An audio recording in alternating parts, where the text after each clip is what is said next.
Bismillahirrahmanirrahim. Nuhayyikum bi tahiyyatil Islam, tahiyatan mubarakatan thayyibatan indallah. Assalamualaikum warahmatullahi wabarakatuh. Waalaikumsalam warahmatullahi wabarakatuh. Innal hamdalillah nahmaduhu wa nasta'inuhu wa nastaghfiruh wa na'udzu billahi min shururi anfusina wa min sayyiati a'malina. May yahdihillahu fala mudilla lahu wa may yudlilhu fala hadiya lahu. Asyhadu an la ilaha illallah wahdahu la syarika lahu وأشهد أن محمدا عبده ورسوله وهو الصادق المصدوق ونصح الأمة وبلغ الرسالة وأدى الأمانة وجاهد في سبيل الله حق جهاده لا نبي ولا رسول بعده.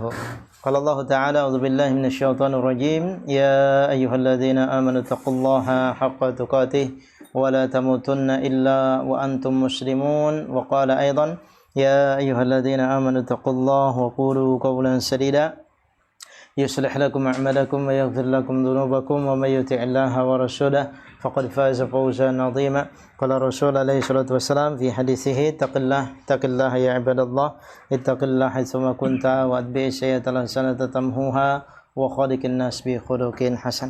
Taib, nasykurullah ta'ala, kita bersyukur kepada Allah subhanahu wa ta'ala atas limpahan nikmat, anugerah, karunia yang Allah limpah curahkan kepada kita, sehingga pada kesempatan malam hari ini biiznillah biaqdarillah, setelah 2 pekan kita tidak bersua, ya, pekan lalu dan pekan sebelumnya kita tidak mengadakan majlis. Alhamdulillah biiznillah Allah Subhanahu wa taala bisa berikan kemudahan kepada kita malam hari ini bertepatan dengan tanggal 22 Sya'ban 1443 Hijriah.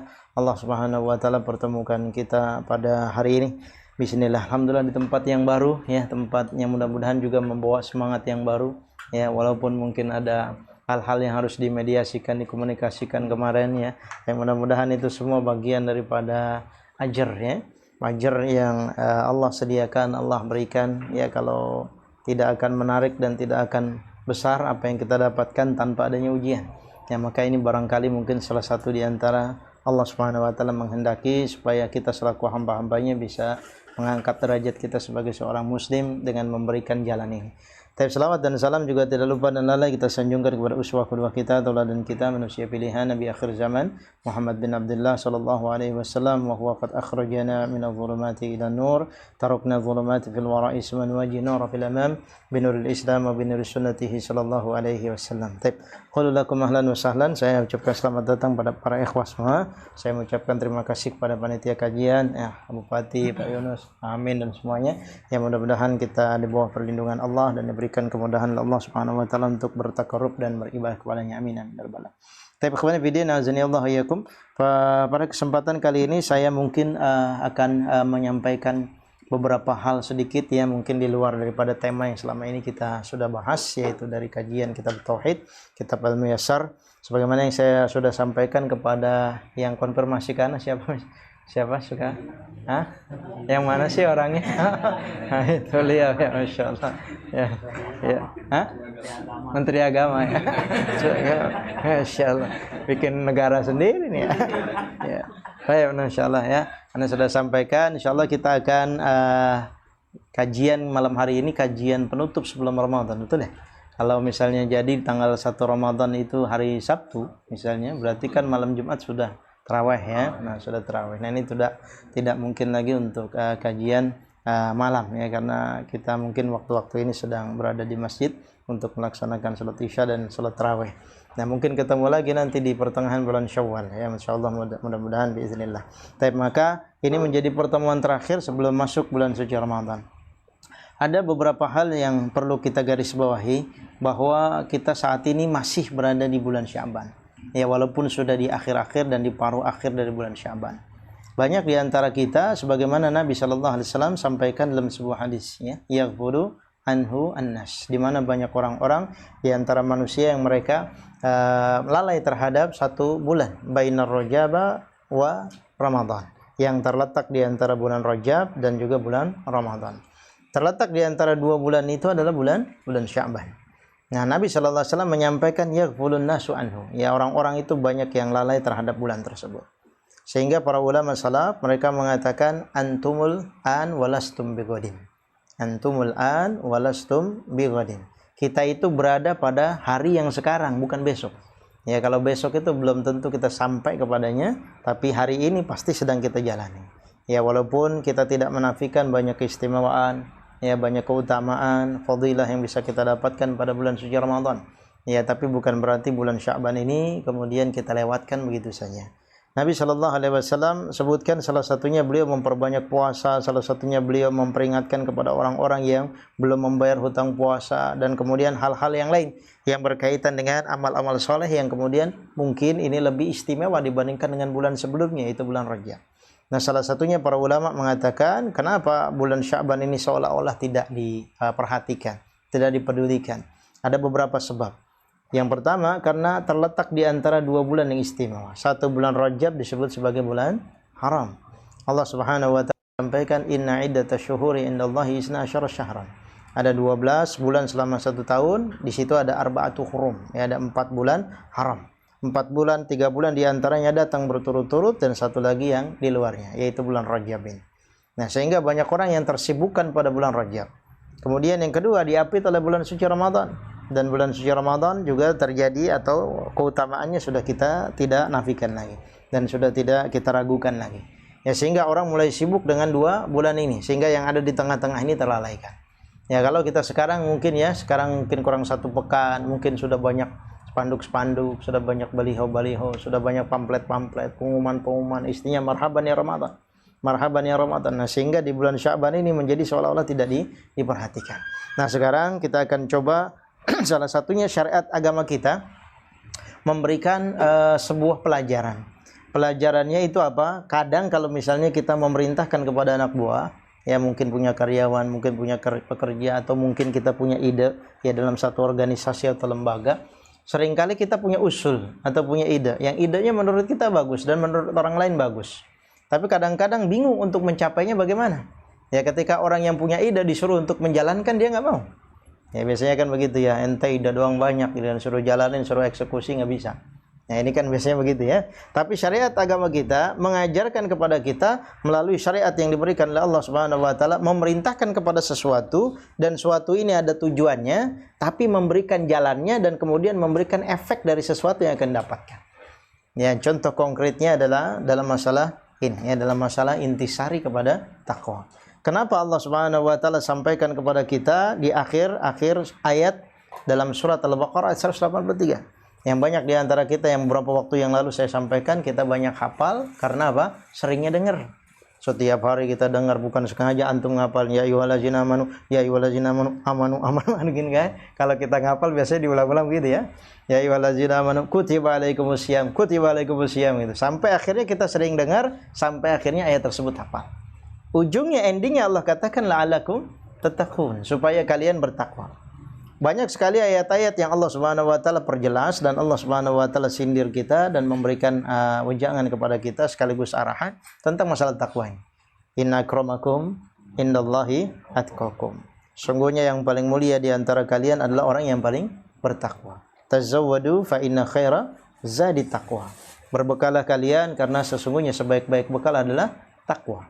Banyak sekali ayat maupun hadis yang Allah Subhanahu wa taala maupun Rasulnya memerintahkan kepada kita selaku hamba maupun umatnya Rasul sallallahu alaihi wasallam untuk apa? Untuk bertakwa kepada Allah. Dan ternyata salah satu di antara faktor yang menyebabkan seorang mendapatkan derajat muttaqin adalah dengan bertakwa, adalah dengan berpuasa. Ya, sehingga puasa ini menjadi salah satu jalan yang diajarkan oleh Allah Subhanahu wa taala untuk mencapai derajat takwa ini. Ya, bayangkan Allah Subhanahu wa taala perintahkan sesuatu, yaitu perintahkan kita agar menjadi orang yang bertakwa dengan banyak ayat maupun banyak hadis, tapi di sisi yang lain Allah juga memberikan jalan untuk mendapatkan derajat takwa ini. Caranya bagaimana? Ya, salah satunya dengan berpuasa. Kemudian muncul lagi pertanyaan dalam diri kita, kalau saya sudah mencapai derajat takwa, apa yang akan saya dapat? Keuntungan apa yang akan saya raih? Ya, janji apa yang Allah berikan kepada saya kalau bisa saya mencapai derajat orang-orang yang bertakwa atau orang-orang yang muttaqin. Ya, maka Allah Subhanahu wa taala memberikan jawaban kepada kita. Kalau kita berniaga, kita bermuamalah sama orang, berjual beli sama orang, itu biasanya pilihannya 2. Ya, namanya jual beli, ada untung, ada rugi. Kalau flat semua, untung semua, nah ini bukan jual beli namanya. Ya, mengandung unsur riba. Ya, tapi kalau misalnya orang jual beli, ya kalau nggak rugi, untung. Ya, kalau orang musyarakah atau bekerja sama, untung bareng-bareng, rugi juga bareng-bareng. Nah begitu, yang namanya orang usaha nggak mungkin untung terus ya, dan kalau mungkin untung terus nggak mungkin untungnya sama terus, pasti fluktuasi, kadang ramai kadang tidak, namanya orang usaha begitu. Nah tapi kalau kita berniaga dengan Allah Subhanahu Wa Taala, nah Allah Subhanahu Wa Taala sampaikan tijaratan lan tabur, ya tijaratan lan tabur, yaitu perniagaan yang tidak akan pernah merugi. Allah Subhanahu Wa Taala sampaikan juga dalam surat Shaf, hal adullukum ala tijaratin tunjikum min adzabin alim. Maukah kalian aku kabarkan kepada sesuatu perniagaan yang akan menyelamatkan kalian ya dari adab Allah Subhanahu wa taala yang maha pedih. Nah, ternyata berniaga kepada Allah Subhanahu wa taala, satu, tidak akan merugi, dua, akan selamat. Nah, ini janjinya adalah janji Rabb kita yang telah menciptakan kita, zat yang telah memberikan dan mencukupkan kebutuhan kita, Allah Subhanahu wa taala. Ya, jadi perniagaan yang tidak akan pernah rugi. Nah, Allah Subhanahu wa taala menjelaskan kepada kita dalam surat At-Talaq dari ayat 2, 3, 4, 5. Apa yang akan didapat oleh orang ketika dia sampai derajat bertakwa atau derajat orang-orang muttaqin. Ini yang seringkali ditanyakan kita sebagai manusia. Gitu ya, kalau misalnya kita investasi, jangan-jangan investasinya bodong. Kalau kita misalnya menanam modal, jangan-jangan nanti orangnya kabur. Kalau kita begini-begini dan seterusnya, berbagai macam pertanyaan banyak terjadi bermunculan. Ya, tapi ketika kita kemudian diperintahkan oleh Allah Subhanahu wa taala untuk melakukan sesuatu dan Allah janjikan akan mendapatkan sesuatu, muncul kita sebagai manusiawi dan naluri manusiawi. Ya, apa yang akan saya dapatkan ini? Keuntungan apa yang akan saya raih? Ya, maka Allah Subhanahu wa taala menjawab itu semua yang disebut oleh para ulama ahli tafsir. Ini adalah dalam ilmu ulumul Quran adalah tafsirul Quran bil Quran, yaitu menafsirkan Al-Quran dengan Al-Quran. Ya, Allah Subhanahu wa taala sampaikan di akhir ayat yang kedua pada surat At-Talaq, wa may yattaqillaha yaj'al lahu makhraja. Jumlah ini disebut jumlah syartiyah. Ya, jumlah syartiyah. Kalimat man adalah isim syarat yang menjazmkan dua fi'il. Ya, man yattaqillah, satu yattaqi. Tanda jazmnya dengan hazful illah ya. Man yattaqillaha. Yaj'al, dua, yaitu fi'il yang kedua yang dijazmkan juga dibaca sukun. Tanda jazmnya karena huruf yang terakhirnya adalah huruf shahid. Wa may yattaqillaha yaj'al lahu makhraja. Siapa yang bertakwa kepada Allah, Allah akan berikan bagi dia makhraj. Ya, antum sering belajar makhraj kan? Nah, makhraj itu secara bahasa tempat keluar. Ya, isim apa dia? Isim makan, ya, dari kalimat kharaja ya, ruju dan seterusnya. Nah, makhraj tempat keluar. Ya, tempat keluar artinya Allah akan berikan jalan keluar dan berikan solusi. Berarti dengan syarat dia bertakwa, Allah akan berikan solusi. Setiap kita punya masalah dah, saya yakin. Jangan lihat antum enak saya duduk di sini gitu ya, lebih empuk dari antum gitu ya. Terus juga hal-hal yang lain bukan berarti nggak punya masalah. Orang yang hidup masih hidup pasti antara dua, senang, susah, sedih, bahagia dan seterusnya, itu pasti berpasang-pasangan begitu. Beda orang yang nantinya akan tinggal di surganya Allah Subhanahu wa taala, la yasma'una fiha lagwaw wala kidzaba. Dia tidak akan mendengar ucapan sia-sia dan ucapan dusta. Ya, bagi orang-orang yang berada dan tinggal di surga. Nah, tapi kita masih ada di dunia. Saya, antum, semua yang ada di sini punya masalah. Masalahnya beragam, masalahnya berbeda-beda, masalahnya satu dengan yang lainnya berlainan. Suami punya masalah dengan istrinya, punya masalah dengan anaknya. Istri punya masalah dengan suaminya, dengan mertuanya, dengan anaknya. Anak punya masalah dengan orang tuanya, dengan neneknya, dengan pelajarannya, sekolahnya, dengan gurunya dan seterusnya. Semua punya masalah. Yang bekerja di instansi punya masalah dengan anak buahnya kalau dia jadi bos. Dia punya masalah dengan bosnya kalau dia jadi anak buah. Ya, dan seterusnya, pasti punya masalah. Ada yang dia bisa selesaikan sendiri, ada yang dia butuh sharing kepada orang lain, atau ada dia butuh bantuan dengan orang lain. Ya, kita saja yang di sini berkelompok, Allah Subhanahu wa taala juga berikan masalah kepada kita. Nah, kemudian ada orang yang mungkin dengan sharing kepada temannya. Aduh, saya lagi punya apa nih, saya lagi ada masalah nih, antum pernah masalah begini kan, gimana caranya nih? Solusinya gimana nih? Supaya saya bisa selesai ini masalah saya. Nah, ada yang kemudian mungkin sharing kepada orang lain yang dianggap sebagai gurunya, sebagai ustadznya untuk memberikan masukan kepada dia. Ada yang dia butuh orang lain seperti jasa pengacara misalnya, ya, dan lain-lain. Ini pasti orang punya masalah, punya urusan. Saya pernah kondangan di salah satu tempat di Bekasi Utara, ya yang mengundang itu, nah, ustadznya, ya, ustadznya itu jadi nikahkan anak angkatnya. Anak angkatnya itu salah satunya baru lulus dari Madinah, ya, kemudian dia menikahkan anak angkatnya itu di Bekasi Utara, padahal beliau tinggalnya di daerah Tangerang, ya. Kemudian saya diundang ke sana, ke Bekasi Utara. Saya lagi makan. Biasa namanya orang kondangan ya. Depan saya ada yang ngobrol. Ya bapak-bapaknya udah paruh baya lah. Yang jelas dua-duanya karena rambutnya sudah berubah warna, lebih tua dari saya. Nah kemudian dua-duanya ngobrol. Ya biasa mungkin ngobrol orang yang baru kenal gitu ya. Antum tinggal di mana? Anaknya berapa? Gitu ya. Satu menjawab, anak saya 4. Anak saya 4. Kemudian ditanya, dari biangnya berapa? Biangnya berapa? Gitu. Biangnya 1. Nah terus gantian, antum anaknya berapa pak? Anak saya 9. Ya anak saya 9, biangnya berapa? 2. Ya biangnya 2. Kemudian yang biangnya 2 ini dia ngomong, prinsip saya, gitu ya. Saya masih ingat sekali itu tahun 2000 berapa ya, 2017, 2018 saya kondangan situ. Prinsip saya, orang punya istri 1, punya istri 2, atau orang istrinya lebih daripada 1, cobaannya pasti lebih banyak. Kalau orang punya cobaannya lebih banyak, lebih cepat dia masuk surga dibandingkan orang yang sedikit cobaannya. Prinsip saya begitu. Orang punya istri 1 dikasih cobaan. Beda dengan orang yang punya istri 2, pasti cobaannya lebih banyak. Nah, kalau cobaannya lebih banyak, dia bisa mencari solusinya, mencari jalan keluarnya, otomatis jalannya lebih mudah menuju surga. Wah, saya makan sambil manggut-manggut ya. Masya Allah. Nah, diberikan makhraj, diberikan jalan keluar. Ya, setiap kita punya masalah, ternyata apabila masalahnya itu masih runyem, masih ruwet, tidak seperti benang kusut, masih belum ketemu solusinya, berarti apa yang harus dievaluasi? Bagaimana tingkat ketakwaan kita kepada Allah. Karena ternyata takwanya menjadi salah satu syarat bagi dia apabila ingin diberikan makhraj oleh Allah, diberikan jalan keluar oleh Allah. Ya, kalau kita semua di sini teman-teman ikhwah yang ada di Kirana, kita punya masalah, kita punya mungkin komunikasi yang tersendat dan seterusnya gitu ya. Mari kita introspeksi bareng-bareng. Jangan sibuk menyalahkan yang lain, jangan sibuk mencari kambing hitam, jangan sibuk untuk menggugat sana sini dan seterusnya. Ya, bagaimana muhasabah kita kepada diri kita, bagaimana tingkat ketakwaan kita kepada Allah yang harus dievaluasi. Ya, hasibu anfusakum qabla an tuhasabu. Ya, bagaimana Umar bin Khattab radhiyallahu taala anhu suatu saat pernah salat Isya. Setelah selesai mengimami, beliau kemudian keluar. Tidak biasanya, ya zikir cepat kemudian keluar. Diikuti oleh Anas bin Malik radhiyallahu ta'ala anhu. Ya, kemudian tibalah ke sebuah kebun. Ya, kebun itu ada jidarnya, ada haid, ya sebutannya ada pembatasnya. Kemudian dia memberikan nasihat karena saat itu baru diangkat sebagai Amirul Mukminin. Ya, kemudian dia memberikan nasihat dengan suara keras, dengan nasihatnya menasihati dirinya sendiri. Dan diikuti oleh Anas bin Malik saat itu. Karena Anas bin Malik merasa penasaran kenapa Umar bin Khattab tiba-tiba kok cepat keluar habis sholat Isya. Padahal nggak biasa-biasanya seperti itu. Pasti ada sesuatu. Sampai akhirnya Umar bin Khattab mengatakan, "Ya Ibnul Khattab, ittaqillah." Wahai Ibnul Khattab, ittaqillah. Bertakwalah engkau kepada Allah. Hasibu anfusakum qabla an tuhasabu. Yaitu hisablah diri kalian sebelum nanti kalian akan dihisab oleh Allah Subhanahu wa taala. Jadi semuanya kita bermuhasabah, kita introspeksi diri. Nah, ini yang pertama. Ketika orang bertakwa kepada Allah, Allah akan berikan makhraj, jalan keluar bagi urusannya.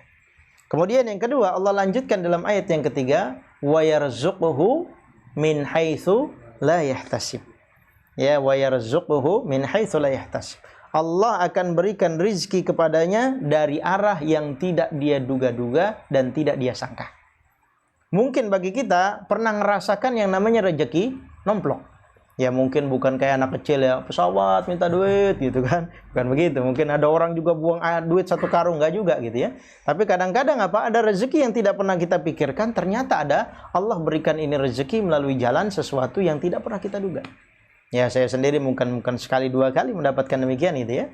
Nah, mungkin kita nggak pernah berpikir sebelumnya, ternyata Allah kasih kebutuhan itu. Allah kasih rezeki itu. Nah, sebagaimana yang kemarin pernah saya sampaikan, ada orang yang pernah bertanya sama saya, temu apa? Emas 90 gram. Ya, nemu emas 90 gram di comberan, ya di pinggir jalan. Ya, ini rezeki domplok. Ya, ketika Allah ingin memberikan sesuatu kepada hambanya, tapi dengan syarat wa yarzuqhu min haitsu la yahtasib, Allah akan berikan rezeki dari arah yang tidak dia duga-duga, dia tidak sangka-sangka, dengan catatan orang tersebut bertakwa kepada Allah Subhanahu wa taala. Ini permasalahan yang seringkali kita jadikan sumber kebingungan, sumber ketakutan, sumber kecemasan. Ya, ketika dalam urusan rezeki, dalam urusan ma'isyah untuk Aisyah, itu ini yang bikin kita puyeng. Ya kan, nyari-nyari kemana-mana ya, mata pencarian gitu ya, dicari-cari dan seterusnya. Tugasnya begitu, sehingga akhirnya apa? Bikin kita bingung, bikin kita pusing. Anak makin gede, anak kecil bingung nyari susunya. Ya, udah rada gede bingung sekolahinya. Udah rada gede lagi bingung ngawininya, gitu ya. Kita terus begitu. Ya, kenapa? Padahal Allah Subhanahu wa taala sudah memberikan rezeki dan jaminan. Ya, kalau kita sudah mendapatkan sesuatu yang sudah terjamin, seharusnya sudah enak. Harusnya demikian secara teori. Tapi secara prakteknya, keluh kesah, ya, kemudian rasa gelisah, ini selalu menggelayuti kita dalam urusan rezeki. Nah, ketika orang bertakwa, salah satu jaminannya Allah akan berikan rezeki, bukan hanya rezeki saja, tapi dari arah yang tidak dia duga, tidak dia sangka. Ya, ini adalah hakikat yang kedua yang akan didapatkan keuntungan sebagai seorang manusia. Nah, kalau ketika orang pergi ke luar kota, kemudian dijamin oleh lembaganya, oleh instansinya, kemudian pulang pergi, tempat tinggalnya di sana, makannya, bahkan keluarganya yang ditinggalkan, sudah dijamin, tenang. Ya, hidup kita tenang. Begitu juga seharusnya sudah jamin kita itu diciptakan di dunia, kemudian disuruh untuk berikhtiar secara maksimal, tapi Allah Subhanahu wa taala sudah memberikan jaminan ya kepada kita, rezekinya ente akan saya takar sekian. Bapak saya dari kecil hidupnya susah. Ya, bapak saya dari kecil hidupnya susah. Mungkin antum punya pengalaman berbeda-beda. Ya, ketika bapak saya sudah menjelang usia mau meninggal, ya 1 tahun sebelum beliau meninggal, ya beliau digelontorkan rezeki yang banyak.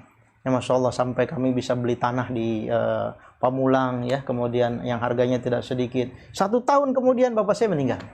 Ya, bapak saya meninggal.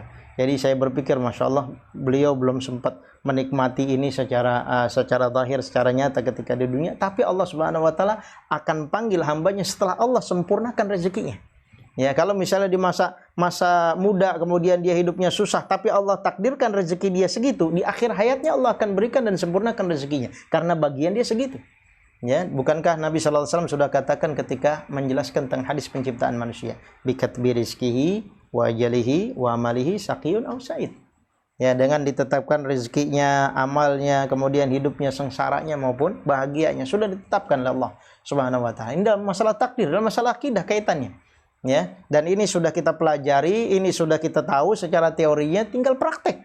Karena masalah tauhid bukan hanya sekedar teori saja, tapi bagaimana cara mempraktekkan kemampuan dan pengetahuan secara teori kita. Ya, wa yarzuquhu min haitsu la yahtasib.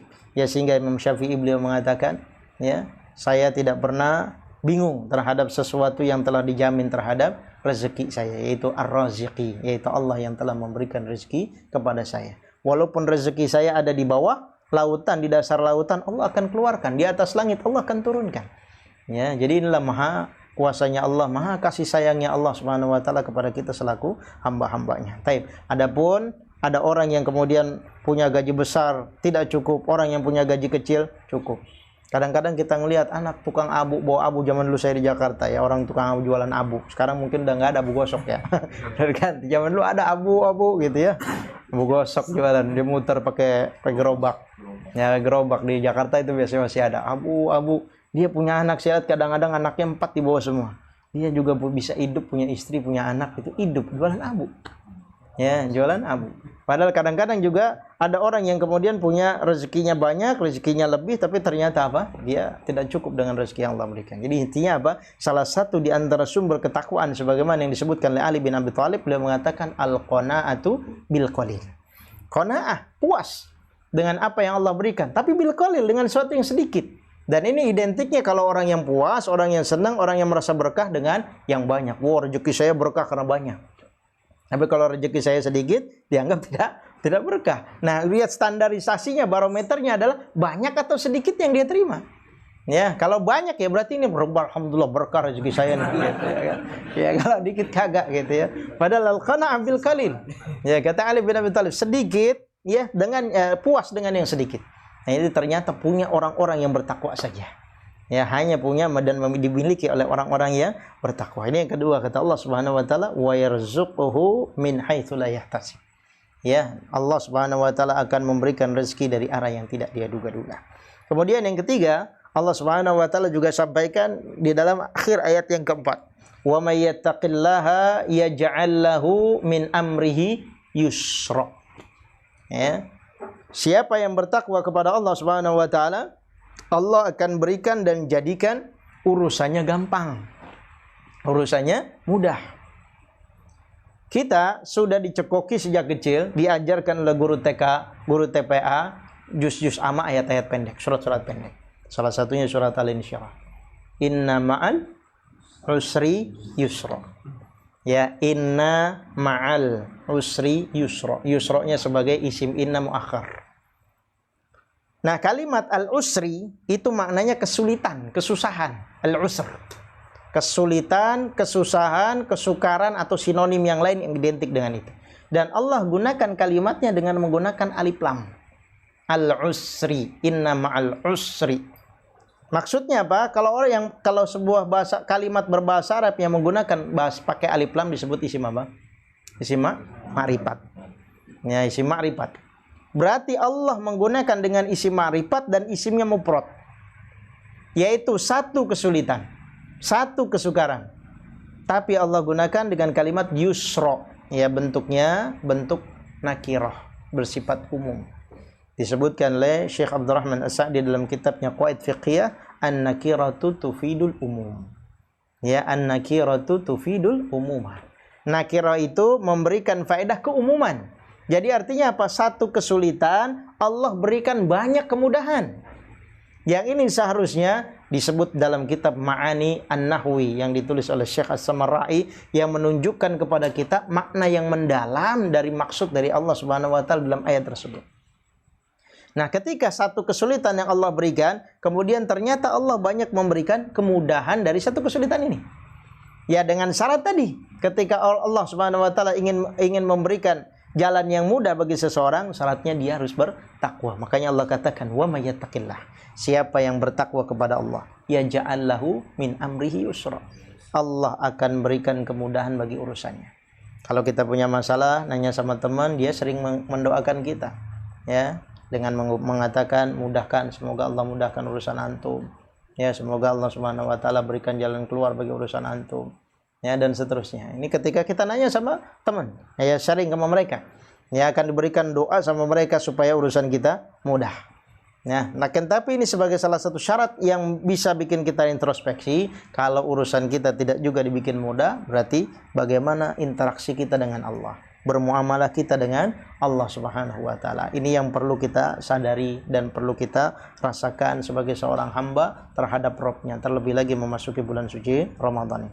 Kemudian yang terakhir, Allah Subhanahu wa taala sampaikan di akhir ayat yang kelima, wa may yattaqillaha yukaffir anhu sayyiatihi wa yu'zim lahu ajra. Siapa yang bertakwa kepada Allah Subhanahu wa taala, yukaffir anhu sayyiatihi. Ini adalah sebuah balasan, sebuah keberuntungan, sebuah hasil dari ketakwaan yang paling tinggi daripada yang sebelumnya. Ya, yaitu keinginan seorang hamba ketika Allah Subhanahu wa taala berikan, ya, sebagai kesempatan bagi dirinya untuk bisa dekat dengan Allah Subhanahu wa taala, nanti yang diinginkan adalah bagaimana dosa-dosanya bisa dihilangkan, dihapus. Ada sebuah kitab bagus, ya, yang ditulis oleh Syekh Raghib As-Sirjani yang berjudul Ramadan Al-Akhir. Ramadan Al-Akhir, yaitu Ramadan terakhir. Dia di kutip tersebut, bukunya kecil sekali, ya. Akan tetapi di awal-awalnya beliau dalam muqaddimahnya maupun di pasal-pasal awal menjelaskan tentang kematian. Padahal dijelaskannya di situ Ramadan akhir, puasa terakhir. Ya, sehingga menggelitik bagi saya, apa kira-kira kenapa di awalnya kok dijelaskan masalah kematian terus padahal yang dibahas masalah Ramadan. Ya, tapi ternyata beliau menyampaikan alasannya di akhir-akhir sebelum memasuki ritual peribadatan, bagaimana cara beribadah Ramadan sesuai dengan Rasulullah SAW, sesuai dengan sunnah yang diajarkan oleh beliau. Karena orang yang menganggap puasa yang akan dia lakukan adalah puasa yang terakhir, yang identiknya dengan sesuatu yang nantinya akan dia ketemui, yaitu setelah itu adalah meninggal, wafat, sudah tidak ada. Sehingga ini bisa menambahkan kekhusyuan, bisa menambahkan rasa cinta yang berlebih dan berharap yang berlebih dengan Allah Subhanahu wa taala. Kenapa? Karena ketika orang nantinya sudah meninggal dunia, ketika Allah jelaskan kepada kita melalui ayat-ayat yang ada dalam Al-Qur'an, ketika mereka kemudian sudah berada di liang lahat, mereka berkeinginan untuk kembali lagi seperti kita. Ya, berkeinginan untuk kembali lagi ke dunia walaupun ini tidak mungkin. Dan ternyata dijelaskan oleh Nabi sallallahu alaihi wasallam ketika orang-orang ini kemudian walaupun diberikan kesempatan oleh Allah, mereka tidak akan ketemu sama anak istrinya. Mereka tidak akan ketemu sama suami dan anak-anaknya. Tidak pengen ketemu sama mereka.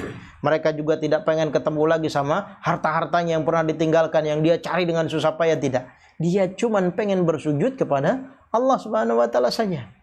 Ya. Ini ya karena mereka tahu dan mereka sudah ngalamin bahwa ternyata ini yang bisa nolongin mereka di kubur. Ya, ada kisah yang menarik yang dijelaskan dalam sebuah hadis bahwasanya ada dua orang sahabat yang ini ceritanya berbeda dengan apa yang pernah saya sampaikan dulu, yaitu kisah dari Abu Talha yang bermimpi. Ya, ini kisah yang berbeda kan tapi mirip ceritanya 11-12. Bahwasanya Nabi sallallahu alaihi wasallam mensolati seorang jenazah di kalangan para sahabat, meninggal dalam kondisi syahid. Seminggu kemudian sahabat dari yang meninggal ini meninggal juga. Ya, jelangnya seminggu, tapi meninggalnya biasa-biasa aja. Meninggal karena sakit, bukan karena meninggal di medan perang. Nah, setelah Rasulullah SAW beliau mensolati jenazah yang kedua, yaitu teman dari yang meninggal mati syahid tadi. Kemudian setelah selesai sholat, beliau mengatakan pada para sahabat, nih bagaimana pendapat antum tentang jenazah yang baru saja kita solati ini. Kemudian mereka menjawab sesuai dengan pengetahuan mereka bahwa jenazah yang baru kita solati ini derajatnya lebih rendah dibandingkan dengan jenazah kawannya, yaitu yang kita solati pada pekan yang lalu. Kenapa? Mereka melihatnya secara zahir. Ya, bahwasanya temannya itu meninggal dalam kondisi syahid, sementara ini meninggal dalam kondisi biasa-biasa saja. Ya, ini hukuman biasa di kalangan manusia gitu yang lihat secara zahir, karena memang yang bisa kita hukumi secara zahir. Ya. Kemudian Nabi SAW mengatakan tidaklah. Derajat daripada jenazah mayit yang baru saja kita solati ini lebih tinggi dibandingkan dengan jenazah kawan yang telah meninggal pada minggu lalu. Kenapa? Nabi SAW kemudian menyampaikan bahwasanya ada jeda di antara mereka 1 pekan, 1 minggu, ya, selisih meninggalnya. Dalam 1 minggu, orang yang meninggal belakangan ini bisa melakukan sesuatu yang tidak bisa dilakukan oleh sahabatnya masih hidup. Ya, ketika dia sholat 1 kali dalam 1 hari, yaitu 5 kali dalam 1 hari, 17 rakaat. Ya, belum lagi dengan sholat-sholat sunnah. Ini tidak bisa dilakukan oleh orang yang sudah meninggal. Ya, maka orang yang masih hidup adalah disebut darul amal. Sementara orang yang sudah meninggal disebut darul hisab. Ya, tempat penghisapan, hari pembalasan, memetik buah daripada ketika dia beramal di dunia. Beda ketika orang di dunia belum ada hari penghisapan, tapi hari amal. Nah, ini jeda antara mereka dengan satu dengan yang lain hanya selisih 1 pekan. Tapi ternyata Rasulullah SAW hukumi orang yang meninggal belakangan ternyata derajatnya lebih tinggi dibandingkan dengan saudaranya. Itu artinya apa? Kesempatan yang Allah berikan kepada kita. Semua dengan usia yang panjang, umur yang panjang ini, ya salah satunya bisa kita manfaatkan menjelang bulan-bulan suci Ramadan ini, supaya Allah Subhanahu wa taala dengan bekal takwa ini bisa menggugurkan dosa-dosa kita yang sangat banyak, enggak terhitung. Ya, Nabi sallallahu alaihi wasallam sebutkan dalam sebuah hadis nuqtatun sauda, yaitu seperti titik-titik hitam di dalam qalbunya. Kallabal rana ala qulubihim makan yaksibun. Ya, ada seorang syekh pernah membuat tutorial, ya, tutorial dengan berdasarkan hadis ini. Dia taruh 1 kopi, ya, di gelas besar gitu ya. Ini bagaikan dosa-dosa yang sudah dilakukan oleh orang gitu ya. Dan ini ibaratkan sebagai hati, kemudian hatinya ini sudah terisi hitam dengan kopi ini. Kemudian dia sediakan air sekitar 1 botol besar, air putih. Ya, ibaratnya air putih ini seperti istighfar. Ya, seperti istighfar. Kemudian dia buka kopinya ini, kemudian dia tuangi terus. Ya, sambil mengucap astagfirullah, astagfirullah, astagfirullah, astagfirullah. Pasti ini akan berubah. Ya, lama-lama berubah jadi putih. Ya, lama-lama berubah jadi putih, bekas-bekas kopinya sudah tidak ada. Jadi artinya apa? Istighfar bisa menghapus kesalahan-kesalahan dan dosa-dosa selain apa yang telah Allah sebutkan dalam ayat tersebut berkaitan dengan ketakwaan seorang hamba. Yukaffir anhu sayyi'atih. Allah akan hapuskan, Allah akan hilangkan, Allah akan gugurkan, rontokkan dosa-dosa yang akan dimiliki oleh seorang muslim.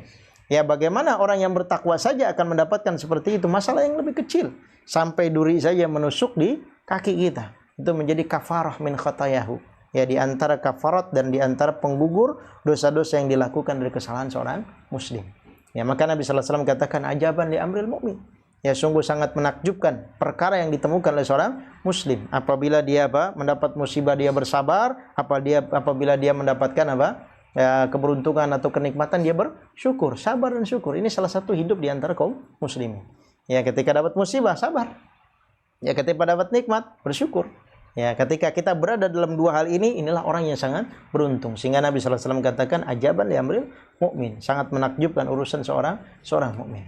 Taib ikhwan fiddin, azanillahu iyyakum. Yang terakhir, di ayat yang berikutnya atau lanjutan ayatnya Allah katakan wa may yattaqillaha yukaffir anhu sayyi'atihi wa yu'dhim lahu ajra. Ya, kemudian Allah akan lipat gandakan ajarnya. Setelah dosanya habis, Allah pangkas, Allah cukur, Allah hilangkan, kemudian pahalanya diperbesar. Subhanallah. Ya, pahalanya diperbanyak, dilipat gandakan oleh Allah dengan bekal takwa. Ya, dengan bekal takwa. Jadi ini dari ayat-ayat yang disebutkan oleh Allah Subhanahu wa taala dalam surat At-Talaq ayat 2 sampai ayat yang kelima ini menunjukkan kepada kita seolah membuka mata kita ketika Allah Subhanahu wa taala memerintahkan kepada kita untuk melakukan ritual peribadatan. Salah satunya adalah bulan suci Ramadan. Ya, banyak di antara kaum muslimin termasuk orang-orang yang sudah ngaji, ya bagaimana mereka menganggap bahwasanya bulan Ramadan hanya sekedar ritual saja, seremonial, ibadah tahunan. Ya, sehingga akhirnya sama seperti yang lain. Ramainya hanya di awal, di akhir-akhir kemudian mulai kendur. Ya, maka Islam mengajarkan kepada kita bulan suci Ramadan sebagai ziyadatul amal. Ya, ketika misalnya antum bekerja di PT lah, dapat lemburan, senang apa kesel?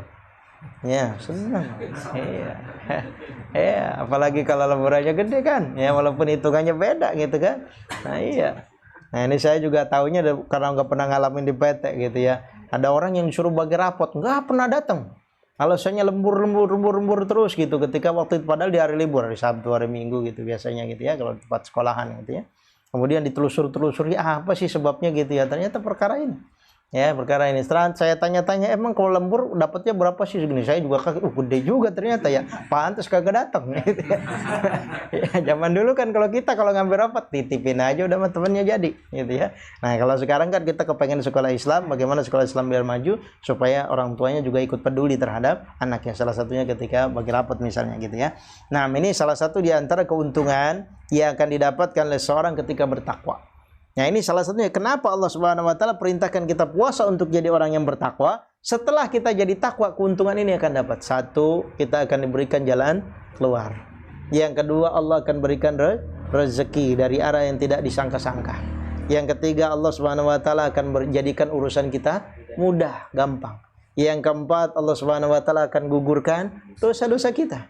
Dan yang kelima, Allah akan lipat gandakan amal soleh kita, ajar kita, pahala kita. Nah, ini siapa yang bisa didapatkan? Sifat-sifat apa yang bisa mendapatkan ini? Hanya orang yang memiliki derajat muttaqin, orang yang bertakwa.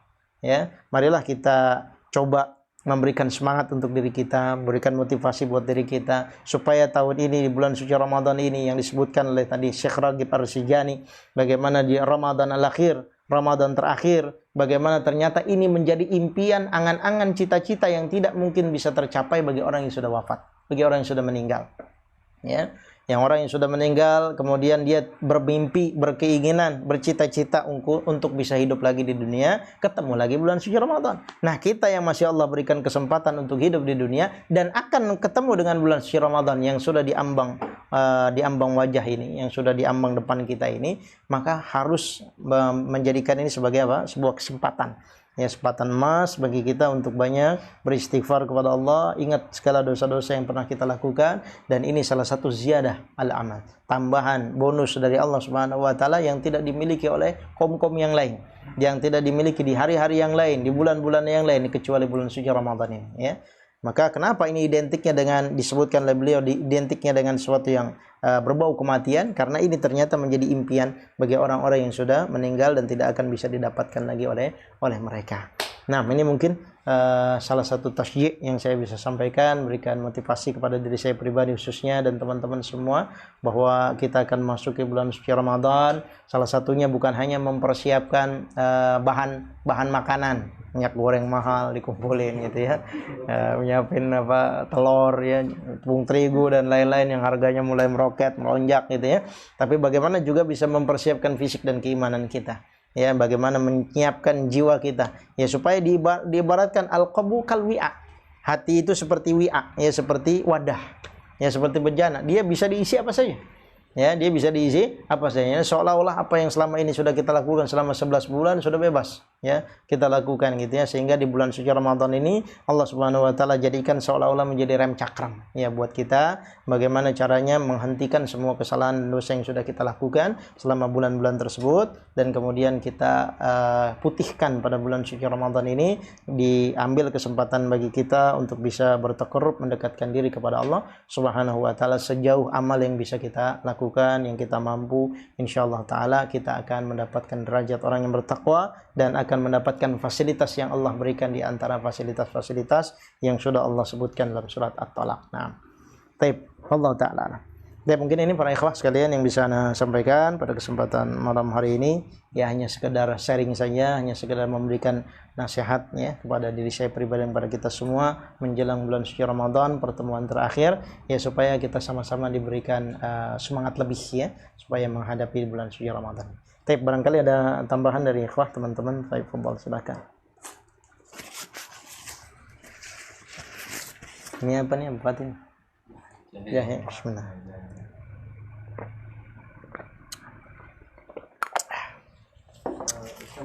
Nah, fadhal. Tadi bahwa apa saja kesulitan atau mungkin kesakitan atau penyakit dan apa yang kita terima itu bisa menjadi penghapus dosa bagi diri kita.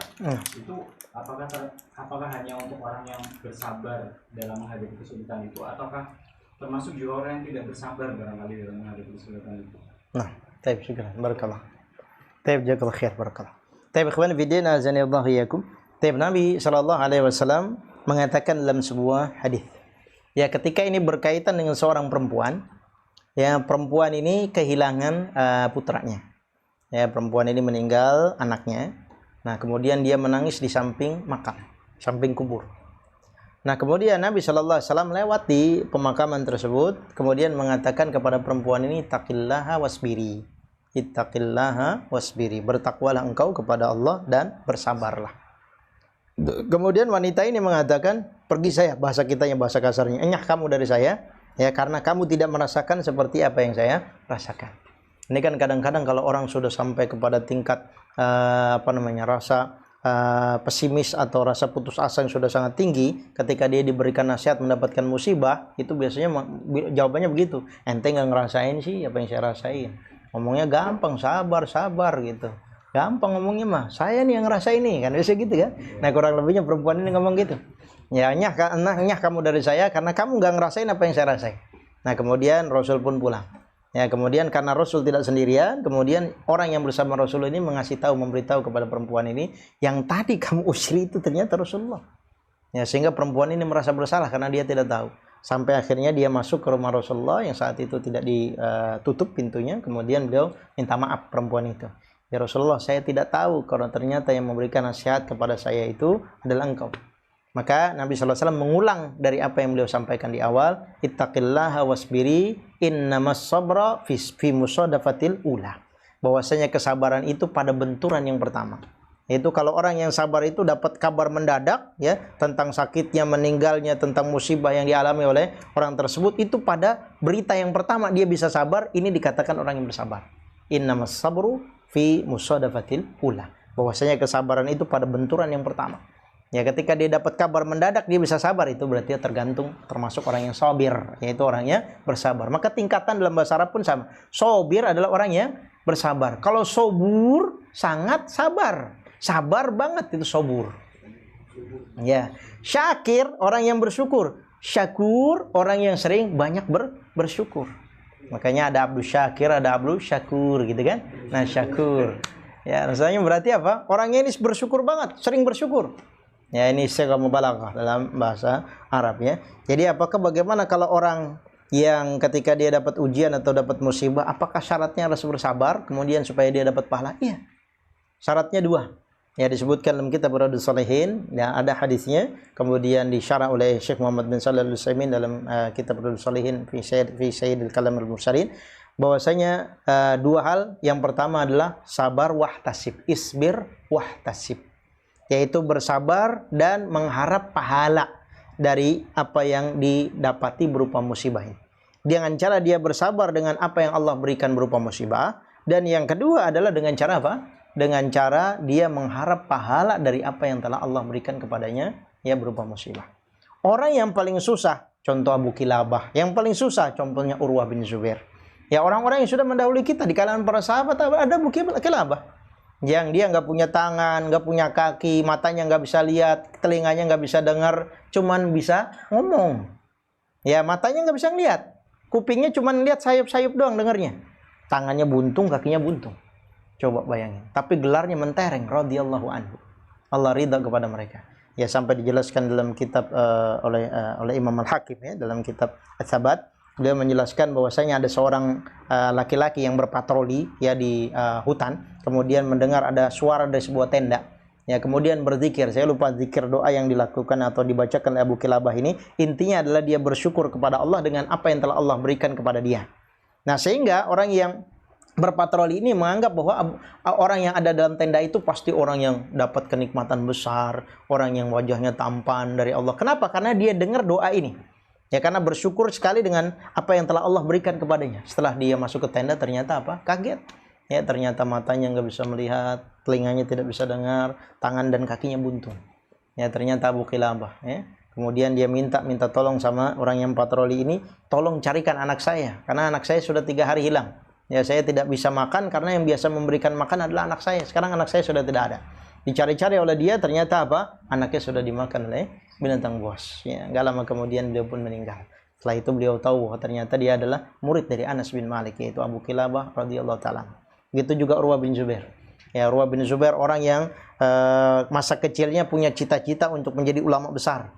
Ya, karena cita-citanya di sebelah Ka'bah, ya sehingga akhirnya Allah ijabah. Ya, dia menjadi ulama besar di masa besarnya, masa tuanya. Ketika usia 40 tahun, dia punya anak laki-laki, ya, cuman satu orang yang paling besar, usia 20 tahun. Sudah dikader untuk menjadi ulama.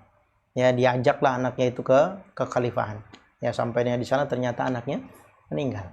Ya, anaknya meninggal karena tertendang sama kuda gitu yang dimiliki oleh sang khalifah. Sampai akhirnya meninggal, semua pada bingung bagaimana cara memberitahu kepada Urwah bin Zubair. Ya supaya ini ada anak yang meninggal, padahal dia tamu undangan, tamu kehormatan, ulama yang diundang dari Madinah ke Damaskus.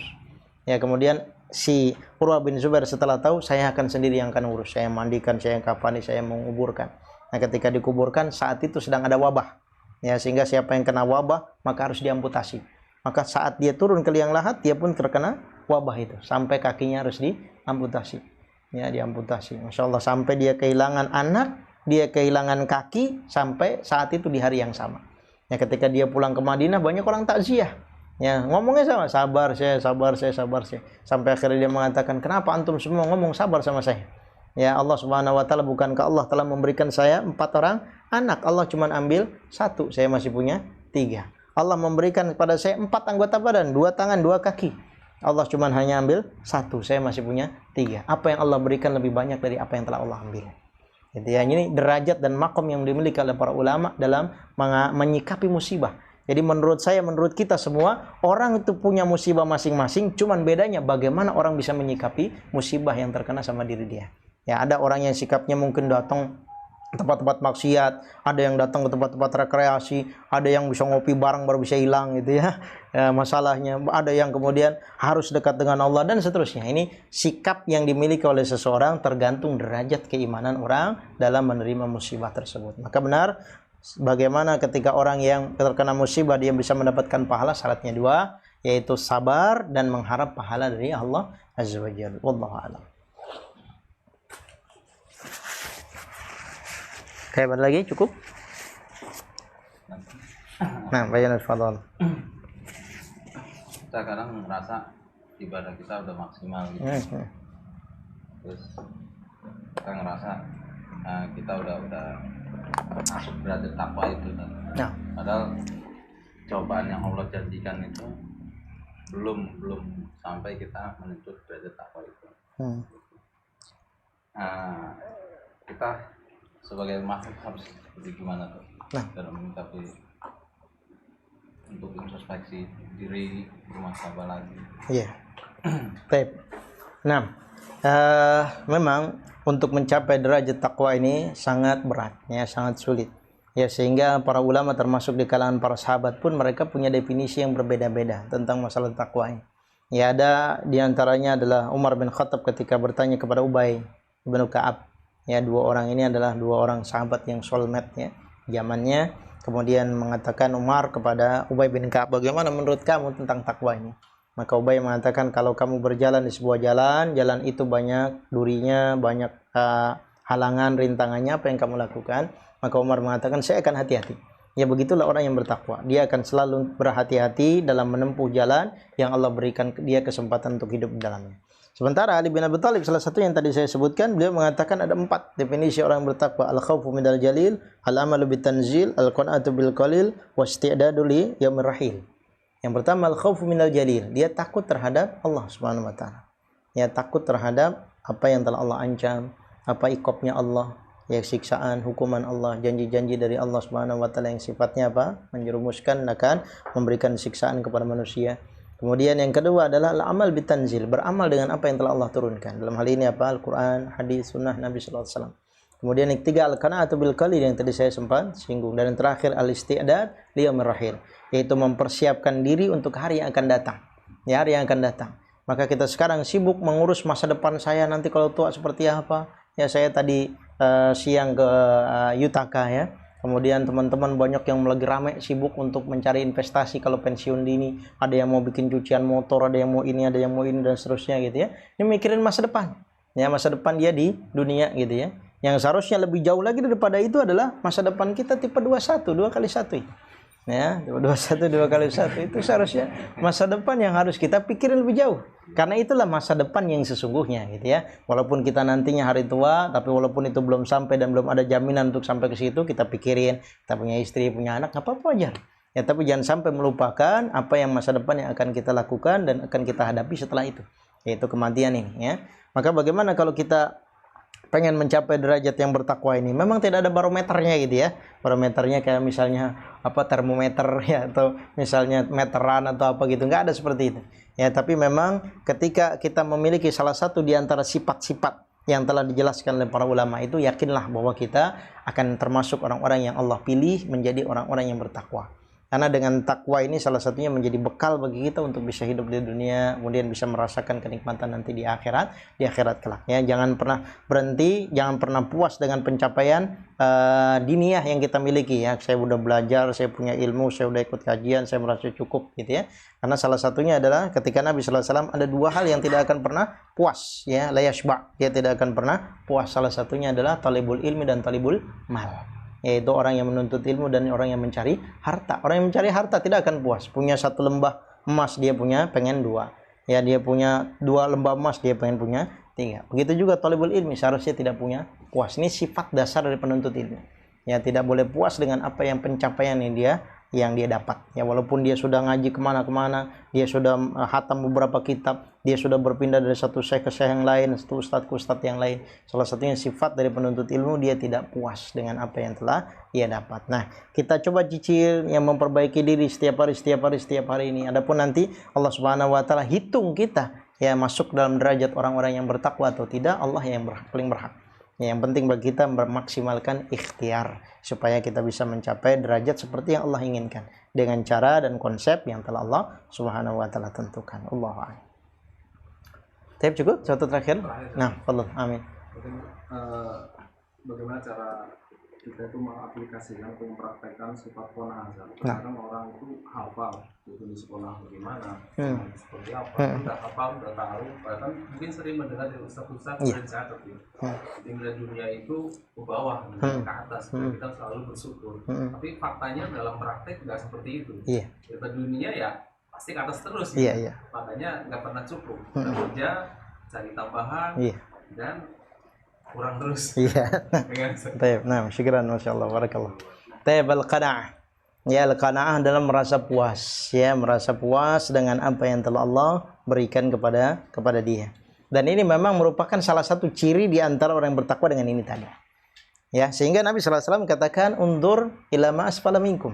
Ya, dalam urusan dunia silakan lihat apa yang ada di bawah kalian gitu ya. Kita sering diajarin mungkin sama orang tua zaman dulu, kalau kita jalan pengen minta beli sepeda gitu ya, orang tua jawabannya apa? Ada aja. Ya, pokoknya supaya nggak dibeliin lah gitu. Kamu masih beruntung bisa jalan, punya kaki, no lihat no anaknya puluhan, ya sakit polio nggak bisa jalan gitu ya. Udah pengen punya sepeda gitu ya. Kan punya sepeda, udah punya sepeda pengen punya motor. Ya, kita nggak bisa beli, minta sama orang tua pengen punya motor. Ya, setelah punya motor atau belum punya motor, orang tua ngomong lagi itu masih mending daripada anaknya si fulan tuh jalan kaki panas-panasan gitu ya. Nah, kamu masih mending bisa punya motor dan seterusnya. Nah, ini seharusnya ketika orang ini menjadikan ini ya sebagai melihat apa yang dilakukan, dinasihatkan oleh orang tua kita dulu ya, kemudian kita aplikasikan dalam kehidupan kita, ini selaras dengan apa yang disampaikan oleh Nabi. Ya, unzuru ila ma asfala minkum, lihat apa yang ada di bawah kalian dalam urusan dunia. Ya, tapi dalam urusan akhirat fastabiqul khairat. Ya, mana-mana lebih dahulu. Ya, maka kalau misalnya saya datang itu belakangan, celuk ketika sholat jemaah, antum ada di depan, kemudian nyediakan saya satu, padahal di belakangnya ada gitu ya.